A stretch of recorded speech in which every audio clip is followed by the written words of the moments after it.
아는 기자, 정치부 윤수민 기자 나왔습니다. 자, 윤 기자, 첼리스트 본인은 이 술자리가 거짓말이라고 밝혔다는데, 자, 김의겸 의원 그 근거로 처음 폭로를 했잖아요. 이후에 뭐 추가 근거를 내놓은 게 있습니까?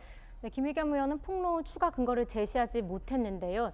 이 진위 여부는 파악하지 못한 채 제보자의 말만 듣고 의혹을 제기한 것으로 보입니다. 그런데 오늘 김의겸 의원의 사과를 보면 정작 한동훈 장관의 이름은 없어요. 네, 김의겸 의원이 낸 입장문을 다시 한번 보면요. 윤석열 대통령 등 관련된 분들에게 심심한 유감을 표한다. 다시 그날로 되돌아간다 해도 같은 질문을 하지 않을 수 없다고 했습니다. 한 장관은 언급하지 않은 채 등 관련된 분들로 애둘러 표현하면서 자신의 의혹 제기는 정당하다고 말했는데요. 김 의원이 유감이라고 한 그 문제의 발언 다시 한번 들어보겠습니다. 그날 술자리를 가신 기억이 있으십니까? 그리고 윤석열 대통령도 합류를 했습니다. 모욕할 정도로 자신 있는 말씀이세요? 저는 법무부 장관직 포함해가지고 앞으로 어떤 주의 종직이라든가 뭐 다 걸겠습니다. 의원님 뭐 거시겠습니까? 거시는 거 좋아하시잖아요. 자, 한동훈 장관 오늘 발언을 보면 사과도 필요 없다. 책임, 무슨 책임을 얘기하는 겁니까? 네, 한동훈 장관이 오늘 국회 본회의에 참석하기 전에 기자들을 만나 한 말 들어보시죠. 파도가 밀려가면 누가 바지 벗고 수영하고 있었는지를 알 수 있다고 하잖아요. 이제 파도가 밀려났고 책임질 시간입니다. 그분은 입만 열면 거짓말하면서도 지금까지 단 한 번도 책임을 지지 않았습니까? 앞으로 그렇지 못하시게 제가 확실하게 법적 책임을 이번에 묻겠습니다.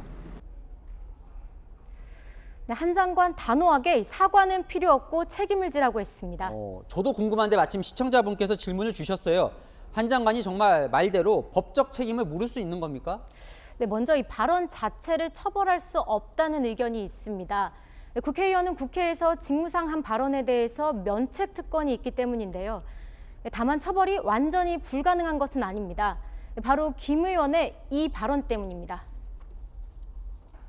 제가 더 탐사하고 같이 협업을 한 건 맞습니다. 하지만 그걸 야합이라고 말씀하시는 건 지나치다고 생각을 하고, 이 청담동 술자리 의혹을 처음 보도한 더 탐사에 대해서 허위사실 유포 책임을 묻고 협업했다고 말한 김 의원을 공범으로 처벌할 수 있다는 겁니다. 그러니까 면책 특권이 다 보호해 주는 건 또 아닐 수 있다는 거군요. 네. 자, 그럼 김의겸 의원을 그동안 옹호했던 민주당 지도부는 별 말이 없습니까? 네, 오늘은 아무런 입장도 내지 않았는데요. 그동안 민주당이 뭐라고 했는지 정리해봤습니다. 자세한 내용이 담겨 있어 그 신빙성이 매우 높아 보입니다. 만약에 이것이 사실이라면 제2의 국정농단에 해당될 만큼 엄청난 사건이 아닐 수 없습니다. 지도부 역시 사실관계를 확인하지 않고 김 의원 주장에 동조한 만큼 책임을 피할 수 없다는 지적이 나옵니다. 그러니까 또 김의겸 의원 발언 논란이 처음은 아닌데요. 혹시 뭐 당내에서 조치를 취하거나 이럴 계획은 없나요?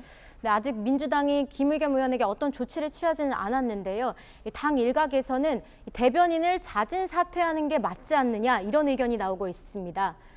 김 의원이 물의를 일으켜 유감 표명을 한 게 이번이 처음이 아닌데요. 최근에는 유럽연합 대사의 비공개 발언을 왜곡했다가 사과하기도 했습니다. 국민의힘은 공당의 대변인이 아니면 말고식 폭로를 계속하고 있다며 해임을 촉구했습니다. 네, 잘 들었습니다. 지금까지 아는 기자 윤수민 기자였습니다.